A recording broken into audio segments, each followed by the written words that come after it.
बाबा जी और हुजूर जी की प्यारी साध संगत जी, राधा स्वामी जी, स्वागत है आपका हमारे चैनल रूहानी सेवा में। वीडियो शुरू करने से पहले एक विनती है, हमारे चैनल को जरूर सब्सक्राइब कर लीजिए और वीडियो को लाइक करना मत भूलिएगा। कमेंट में राधा स्वामी जी जरूर लिख दीजिए।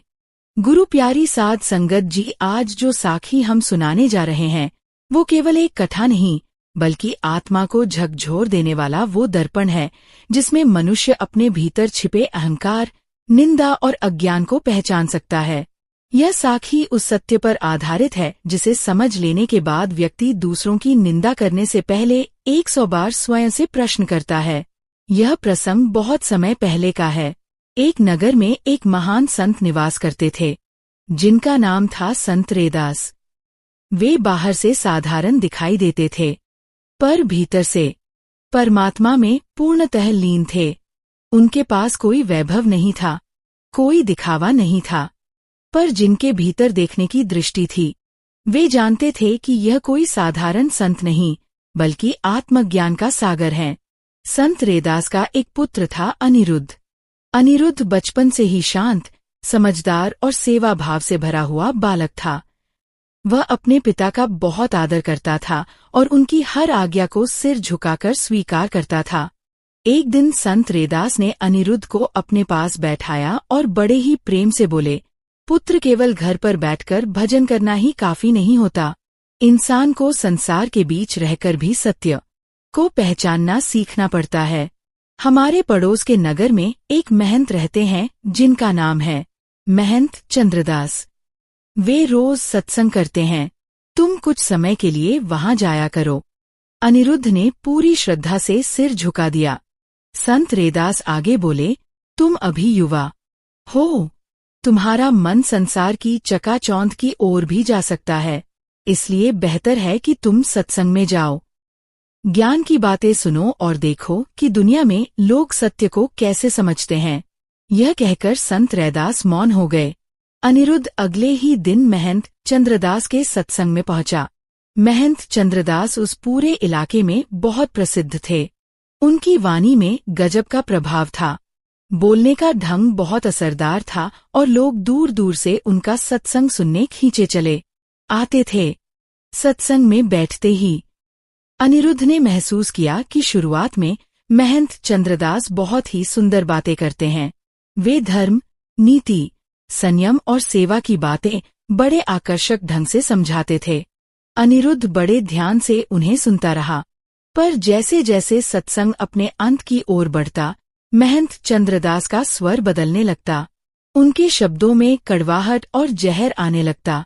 वे दूसरे संतों की आलोचना करने लगते और खास तौर पर संत रैदास की निंदा करते। वे कहते, कुछ लोग खुद को संत कहते फिरते हैं पर ना उन्हें शास्त्रों का ज्ञान है ना सत्य की कोई पहचान। ऐसे लोग केवल समाज को गुमराह कर रहे हैं। यह सुनकर अनिरुद्ध का मन भीतर से कांप जाता।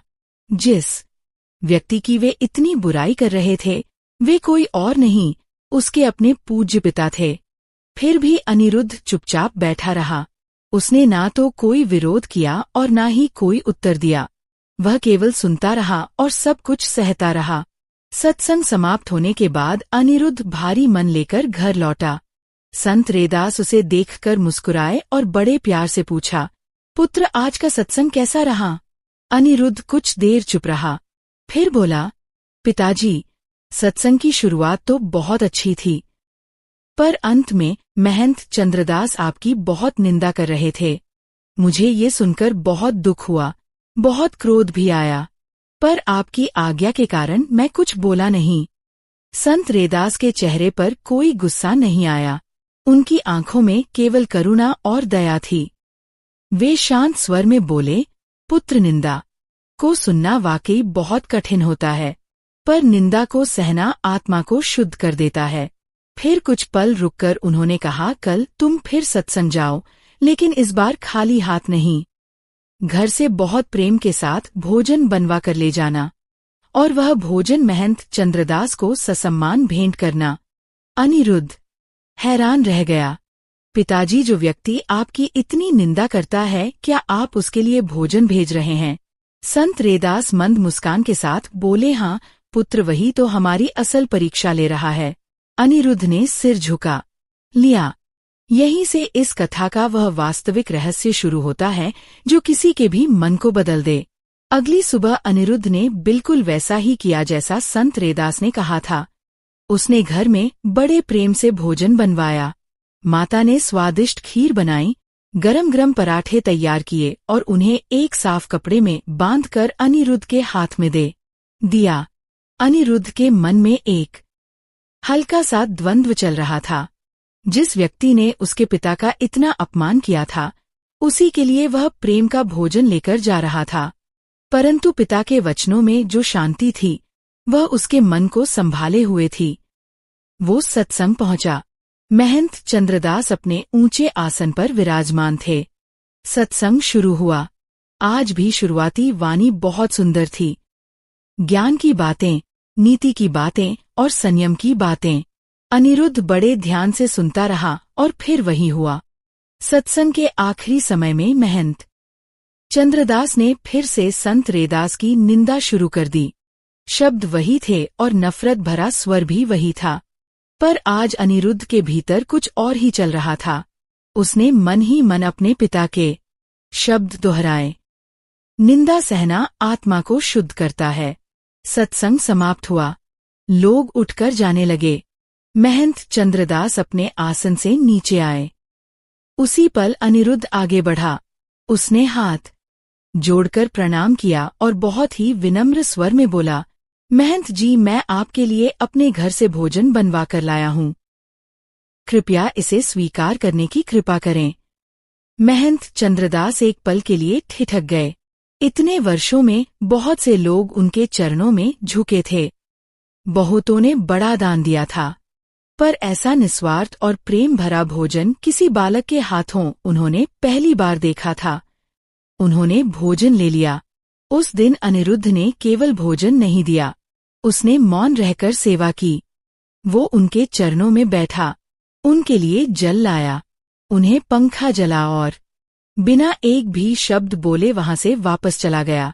यह सिलसिला अगले दिन भी चला और उसके अगले दिन भी 3-4 दिन बीत गए।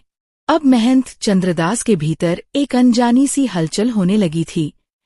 वे अकेले में सोचने लगे, आखिर यह बालक कौन है?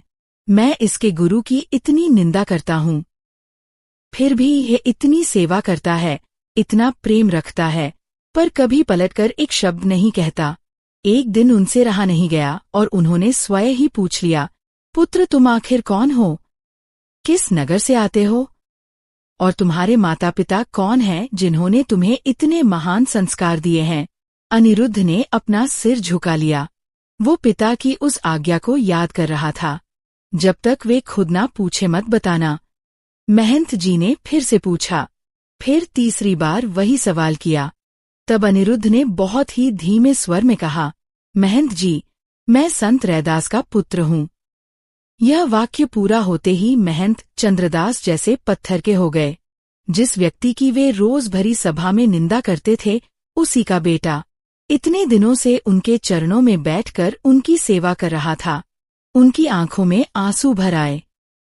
बड़े भारी स्वर में उन्होंने कहा, मैंने जिस व्यक्ति की इतनी निंदा की, उसका पुत्र मेरे चरणों में बैठकर मेरी सेवा करता रहा और मैं अपने अहंकार में उसे पहचान भी न सका। उनका अहंकार पहली बार भीतर से टूटने लगा। उस दिन महंत चंद्रदास ने मन से संत रैदास का नाम तक नहीं लिया। उस दिन ना कोई निंदा हुई, ना कोई आलोचना। अनिरुद्ध जब घर पहुंचा और उसने ये सारी बात पिता को बताई तो संत रैदास बड़े शांत स्वर में बोले, पुत्र, अब कल से उनके लिए भोजन लेकर मत जाना। अनिरुद्ध चकित रह गया। पिताजी, अब तो उन्होंने आपकी निंदा करना भी छोड़ दिया है। संत रैदास बोले, हाँ, अब उन्होंने हमारा काम बंद कर दिया है। अनिरुद्ध उस गहरे अर्थ को पूरी तरह नहीं समझ पाया, पर उसने आज्ञा मान ली। अगले दिन महंत चंद्रदास को जब भोजन नहीं मिला तो उनकी व्याकुलता बढ़ गई। वे खुद अनिरुद्ध के पीछे चल पड़े। उनका मन बहुत अशांत था। वे अपनी आंखों से देखना चाहते थे कि जिस व्यक्ति की वे सालों से निंदा करते रहे वो वास्तव में कैसा है, और इसी जिज्ञासा ने उन्हें उस साधारण द्वार तक पहुंचा दिया जहां से इस कथा का सबसे गहरा और रूहानी मोड़ शुरू होता है। महंत चंद्रदास अनिरुद्ध के पीछे पीछे चलते रहे। वे खुद भी नहीं जानते थे कि उनके कदम उन्हें कहाँ ले जा रहे हैं। जिस व्यक्ति की उन्होंने वर्षों तक आलोचना की थी, आज उसी से मिलने की एक तीव्र इच्छा उनके हृदय में जाग चुकी थी। अनिरुद्ध अपने घर की ओर बढ़ता गया। एक बिल्कुल साधारण सा घर जिसमें ना कोई दिखावा था और ना ही कोई शोर शराबा। जब महंत चंद्रदास उस द्वार पर पहुंचे तो उन्हें भीतर से एक बहुत ही शांत और गंभीर ध्वनि सुनाई दी। वो थी सद्गुरु के नाम का सुमिरन। वो कोई शोर भरा उपदेश नहीं था, ना ही कोई दिखावटी सभा थी। बस एक साधारण सा कमरा और उसमें गूंजता हुआ वो पवित्र नाम जो सीधे रूह को छू जाता है। महंत चंद्रदास वहीं दरवाजे पर रुक गए। उनका मन कांप उठा। इतने वर्षों में उन्होंने ना जाने कितने सत्संग किए थे, पर ऐसी शांति उन्होंने अपनी पूरी जिंदगी में कभी महसूस नहीं की थी। थोड़ी देर बाद अनिरुद्ध भीतर गया। महंत चंद्रदास ने हिम्मत जुटाई और द्वार पर खड़े होकर प्रणाम किया। भीतर से एक बहुत ही शांत आवाज आई। आइए। वे भीतर पहुंचे। सामने संत रैदास एक सादे आसन पर बैठे थे। ना कोई विशेष वस्त्र, ना कोई गहना, पर उनके चेहरे पर ऐसी नूरानी शांति थी जो हजारों शब्दों से भी ज्यादा प्रभावी थी। महंत चंद्रदास ने आगे बढ़कर उन्हें प्रणाम किया। इस बार यह प्रणाम कोई औपचारिकता नहीं थी। यह उनके हृदय की गहराई से निकला था। वे कुछ कहना चाहते थे, पर उनका गला भर आया और शब्द साथ नहीं दे रहे थे। संत रैदास ने उन्हें देखा और बहुत ही सहज स्वर में बोले, बैठिए। महंत चंद्रदास चुपचाप बैठ गए। उनकी आंखें शर्म से झुकी हुई थी। कुछ पल वहां गहरा मौन रहा। फिर संत रैदास बोले, महंत जी, शब्दों से नहीं बल्कि अपनी दृष्टि से देखिए। आज के बाद जब भी किसी की आलोचना करने का विचार मन में आए तो बस खुद से एक सवाल करना, क्या यह बात मुझे भीतर से बड़ा बना रही है या छोटा? बस यही आपका असली प्रायश्चित होगा। ये शब्द नहीं थे, यह उनके अहंकार की जड़ों पर पड़ा हुआ आखिरी प्रहार था। महंत चंद्रदास की आंखों से पश्चाताप के आंसू बहने लगे। वे बोले, मैंने सारा जीवन खुद को बहुत बड़ा ज्ञानी समझा, पर आज पहली बार मुझे अपनी अज्ञानता दिखाई दी है। संत रैदास ने बस इतना कहा, जिस दिन इंसान को अपनी कमी दिख जाए, समझो उसी दिन उसकी असली यात्रा शुरू होती है। उस दिन के बाद महंत चंद्रदास का पूरा जीवन ही बदल गया। वे अब भी मंच पर बोलते थे, पर अब उनके शब्दों में कोई कड़वाहट नहीं थी। जहां पहले वे दूसरों से अपनी तुलना करते थे, अब वहां वे मौन रहते थे। जहां पहले वे केवल दूसरों की निंदा करते थे, अब वहां वे खुद के भीतर झांकते थे। लोग इस बदलाव को देखकर हैरान रह जाते। महंत जी अब पहले जैसे कठोर नहीं रहे, और सच तो ये था कि वे अब पहले जैसे रहे ही नहीं थे। वे रोज संत रैदास के पास जाकर बैठते, बहुत कम बोलते और ज्यादा से ज्यादा सुनते। धीरे धीरे उनका सारा अहंकार पिघलकर खत्म हो गया। समय बीतता गया और महंत चंद्रदास अब केवल एक वक्ता नहीं रहे, वे एक सच्चे साधक बन चुके थे। और फिर एक दिन उन्होंने वह बड़ा मंच भी छोड़ दिया। अब वे पूरी तरह सेवा में लग गए। जहां भी किसी को भूखा देखते उसे भोजन कराते, जहां किसी दुखी को देखते उसे सहारा देते। उनका जीवन अब उपदेशों से हटकर पूरी तरह सेवा की ओर मुड़ चुका था। संत रैदास ने एक दिन उनसे कहा, महंत जी, अब आप असल बात समझ गए हैं। ज्ञान केवल बोलने से नहीं आता, ज्ञान तो जीवन में उतारने से आता है। महंत चंद्रदास ने उस दिन अपना सिर झुकाकर प्रणाम किया। उनकी आंखों में अपने गुरु के प्रति गहरी कृतज्ञता थी। यह कथा केवल एक संत और एक महंत की कहानी नहीं है, यह हम सबकी कहानी है। जब तक हम दूसरों की निंदा और बुराई में उलझे रहते हैं, तब तक हम खुद को छोटा और मैला करते रहते हैं। और जिस दिन हम दूसरों को छोड़कर अपने खुद के सुधार का रास्ता चुन लेते हैं, उसी दिन सद्गुरु हमारे भीतर प्रकट होने लगते हैं। समय अपनी रफ्तार से चलता रहा। महंत चंद्रदास अब पूरी तरह बदल चुके थे। उनकी चाल में एक ठहराव था, उनकी नजरों में विनम्रता थी और उनके शब्दों की वह कड़वाहट अब पूरी तरह खत्म हो चुकी थी। वे अब मंच पर बहुत कम बोलते थे और जब कभी बोलते भी तो उनके शब्द किसी को नीचा नहीं दिखाते थे, बल्कि वे सीधे लोगों के दिलों को छू जाते थे। दुनिया को ये बदलाव साफ दिख रहा था। कुछ लोग कहते महंत जी का वो पुराना तेज अब नहीं रहा, कुछ कहते अब उनकी आवाज में वो गर्जना नहीं रही, पर असलियत तो ये थी कि वो गर्जना अब एक गहरी शांति में बदल चुकी थी। एक दिन उनके कुछ पुराने शिष्य उनके पास आए। उन्होंने बहुत झिझकते हुए पूछा, गुरुदेव, पहले आप हमें सिखाते थे कि कौन सा धर्म सही है और कौन गलत। अब आप ज्यादातर चुप ही रहते हैं। क्या हमें अब आपका मार्गदर्शन नहीं मिलेगा? महंत चंद्रदास कुछ देर मौन रहे, फिर बड़े धीमे से बोले, पहले मैं तुम्हें केवल किताबी उत्तर देता था, अब मैं चाहता हूँ कि तुम खुद से सही सवाल करना सीखो। शिष्य कुछ समझ नहीं पाए। महंत जी आगे बोले, जिस दिन तुम दूसरों की कमियां देखने से पहले अपनी कमियों को देखना सीख लोगे, उस दिन तुम्हें किसी बाहरी उपदेश की जरूरत ही नहीं रहेगी। उन शिष्यों में से एक ने बड़े साहस के साथ पूछा, गुरुदेव, आप में ये इतना बड़ा परिवर्तन आखिर आया कैसे? महंत चंद्रदास की आंखों के सामने संत रैदास की वो छवि आ गई।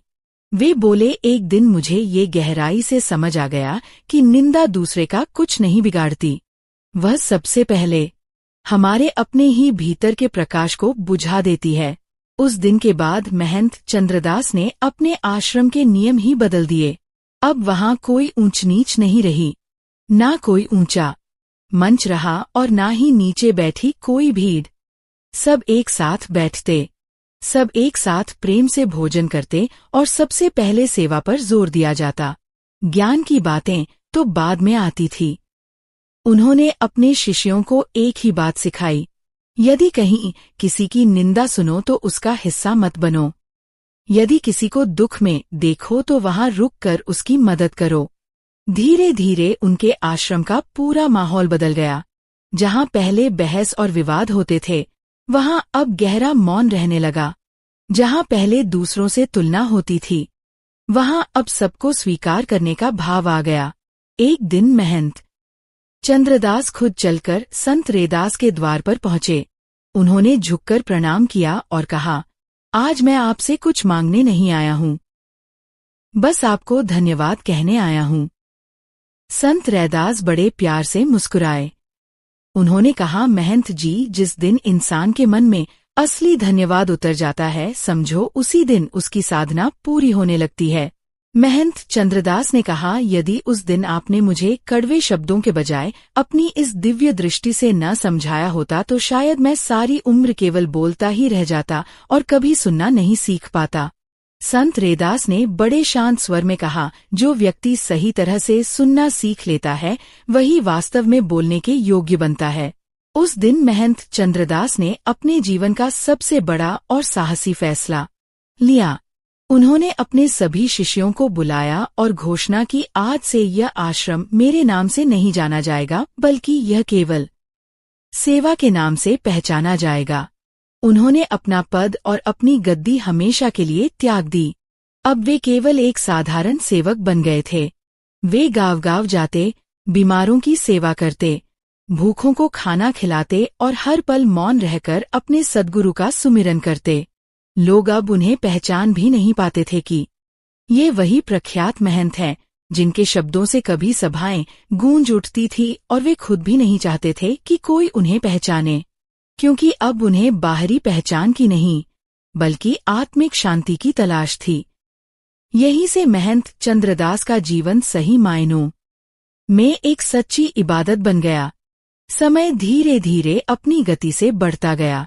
महंत चंद्रदास का शरीर अब काफी कमजोर हो चुका था, पर उनके भीतर की रोशनी पहले से कहीं ज्यादा तेज और साफ हो गई थी। अब वे किसी बड़े आश्रम में नहीं रहते थे, ना ही किसी ऊंचे मंच पर बैठते थे। उन्होंने गांव के बाहर एक छोटी सी कुटिया बना ली थी, जहां ना कोई सिंहासन था ना ही कोई सुख सुविधा। बस जमीन पर बिछी एक साधारण चटाई और सामने संत रैदास की वो मधुर छवि। हर सुबह वे सूरज निकलने से पहले जागते, नदी के किनारे शांत बैठते और घंटों अपने सद्गुरु के नाम में खोए रहते। अब उनके लिए नाम केवल जपने की चीज नहीं थी, वह तो उनकी हर श्वास का हिस्सा बन चुका था। गांव के लोग उन्हें बड़े आदर से बाबा कहकर पुकारते थे। कोई भी ये नहीं जानता था कि ये वही महान विद्वान हैं जो कभी दूसरों की बुराई में अपना समय बिताते थे, और अगर कभी कोई उन्हें पहचान भी लेता तो बाबा बस एक मीठी मुस्कान दे देते। एक दिन उनके कुछ पुराने शिष्य उन्हें ढूंढते हुए उनकी कुटिया तक पहुंच ही गए। उन्होंने जो देखा उसे देखकर वे दंग रह गए। बाबा जमीन पर बैठकर एक बीमार और गरीब व्यक्ति के पांव दबा रहे थे। शिष्यों की आंखों में आंसू आ गए। उनमें से एक ने बड़े दुख के साथ कहा, गुरुदेव, आपने खुद को इतना छोटा क्यों बना लिया? आप तो इतने बड़े विद्वान थे। बाबा ने हाथ रोककर बड़े प्यार से उनकी ओर देखा। उनकी आंखों में ना कोई अहंकार था, ना कोई घमंड, बस एक असीम शांति थी। उन्होंने कहा, पुत्र, मैं छोटा नहीं बना हूं, मैं तो अब अपने असली स्वरूप में आया हूं। शिष्य को कुछ समझ नहीं आया। बाबा फिर बोले, जब तक मैं खुद को बड़ा समझता रहा, मैं भीतर से छोटा होता गया, और जिस दिन मैंने खुद को छोटा मान लिया, उस दिन से मुझे वो असीम विस्तार मिल गया जिसे लोग परमात्मा कहते हैं। कुछ दिनों बाद बाबा का शरीर और भी ज्यादा कमजोर पड़ गया। गांव के लोग दूर से ही उन्हें प्रणाम कर लेते, कोई उन्हें परेशान नहीं करता था। एक सुबह जब सूरज निकला और पक्षी चहचहाने लगे, तब बाबा अपनी कुटिया से बाहर नहीं आए। गांव के एक छोटे बालक ने जब भीतर झांक कर देखा तो पाया कि बाबा अपनी चटाई पर बड़े शांत भाव से लेटे हुए थे। उनके चेहरे पर वही पुरानी मंद मुस्कान थी, जैसे कोई मुसाफिर अपनी बहुत लंबी यात्रा पूरी करके अब चैन की नींद सो रहा हो। कोई दर्द नहीं था, कोई संघर्ष नहीं था, बस एक अटूट शांति थी। पूरे गांव में मातम छा गया। जब यह खबर संत रैदास तक पहुंची तो वे कुछ देर के लिए बिल्कुल मौन हो गए। फिर उन्होंने बड़े भारी मन से कहा, आज केवल एक बोलने वाला इंसान नहीं गया है, आज तो वह गया है जिसने परम सत्य को पूरी तरह सुन लिया था। बाबा का अंतिम संस्कार किसी रीति रिवाज या शोर शराबे से नहीं हुआ। गांव वालों ने उन्हें उसी नदी के किनारे विदा किया जहां वे रोज बैठा करते थे। उस दिन किसी ने कोई भाषण नहीं दिया, किसी ने उनकी तारीफ के पुल नहीं बांधे। बस चारों ओर एक गहरा मौन था जो शब्दों से कहीं ज्यादा बातें कर रहा था। समय बीतने के साथ लोगों ने महसूस किया कि जो व्यक्ति कभी निंदा और अहंकार से भरा हुआ आया था, वह जाते जाते करुणा और प्रेम की मूरत बन गया। जो कभी दूसरों से खुद की तुलना करता था, वो सबको अपनाना सिखा गया, और जो खुद को गुरु समझता था, वो एक सच्चा सेवक बनकर अमर हो गया। संगत जी, सच तो ये है कि निंदा को छोड़ने से कोई छोटा नहीं होता, बल्कि वह तो रूहानी तौर पर और भी विशाल हो जाता है। सेवा, मौन और करुणा, यही किसी भी सच्चे सत्संग की असली पहचान होती है। बाबा के चले जाने के बाद वो कुटिया खाली नहीं हुई, बल्कि वह और भी शांत और पवित्र हो गई। लोग कहते थे कि अब वहां कोई नहीं रहता, पर जो रूहानियत को समझते थे, वे जानते थे कि वह स्थान आज भी उस महान ऊर्जा से भरा हुआ है। हर शाम जब नदी की ओर से ठंडी हवा आती तो वह उस कुटिया के भीतर ठहर जाती, मानो कोई अदृश्य शक्ति आज भी वहां मौजूद हो। कुछ समय बाद संत रैदास खुद उस पावन स्थान पर आए। वे कुटिया के भीतर गए, चुपचाप जमीन पर बैठे और अपनी आंखें बंद कर ली। वे काफी देर तक मौन रहे, फिर बोले, जिस इंसान ने अपने भीतर के शोर को जीत लिया हो, वो मरने के बाद भी अपने मौन से बातें करता रहता है। गांव वालों ने देखा कि संत रैदास ने वहां कोई बड़ी समाधि या कोई निशानी नहीं बनवाई। उन्होंने बस इतना कहा, जहां परमात्मा का नाम जाग जाए वहां किसी पत्थर की जरूरत नहीं होती। वक्त गुजरता गया, नए लोग आए और पुराने चले गए, पर एक चीज वहां हमेशा के लिए बदल गई। अब जब भी किसी सत्संग में कोई व्यक्ति किसी दूसरे की निंदा करने लगता तो किसी ना किसी के दिल में बाबा का वो चेहरा जरूर उभर आता और वह व्यक्ति एकदम चुप हो जाता, जैसे उसके भीतर से कोई आवाज आ रही हो। क्या यह बात तुझे बड़ा बना रही है या छोटा? सालों बाद एक नौजवान संत रैदास के पास आया। उसने कहा, महात्मा जी, मैं सत्संग भी सुनता हूँ, सेवा भी करता हूँ, पर फिर भी मेरे मन में दूसरों के लिए कड़वाहट आ ही जाती है। मैं क्या करूं? संत रैदास ने नदी के बहते पानी की ओर देखा और बोले, पुत्र, जब भी मन में कड़वाहट आए तो उसे जबरदस्ती रोकने की कोशिश मत करना। बस उसे देख लेना और खुद से पूछना, क्या ये भाव मेरे भीतर की रोशनी को बढ़ा रहा है या घटा रहा है? वह युवक बिल्कुल शांत हो गया। संत जी ने आगे कहा, बाबा ने अपने जीवन से यही सिखाया था, अपने भावों को दबाओ मत, बल्कि उन्हें समझो, और जैसे ही समझ आ जाती है वे भाव अपने आप खत्म हो जाते हैं। युवक की आंखों में आंसू आ गए। उस दिन के बाद से उस पूरे गांव में निंदा की आवाजें कम होती गई और मौन की गहराई बढ़ती गई। लोग अब कम बोलते थे और एक दूसरे को ज्यादा सुनते थे। और जब कभी कोई पूछता कि सच्चा सत्संग आखिर क्या है, तो उसे यही जवाब मिलता, जहां तुम्हारा मन दूसरों को नीचा दिखाने के बजाय खुद के सुधार के बारे में सोचे समझो, वही असली सत्संग है। बाबा की कोई मूर्ति नहीं थी, कोई फोटो नहीं थी, पर उनकी दी हुई शिक्षा लोगों के व्यवहार में आज भी जिंदा थी। और संगत जी, यही तो सबसे बड़ी दौलत होती है, जब इंसान के शब्द भले ही मिट जाए पर उसका लाया हुआ बदलाव हमेशा कायम रहे।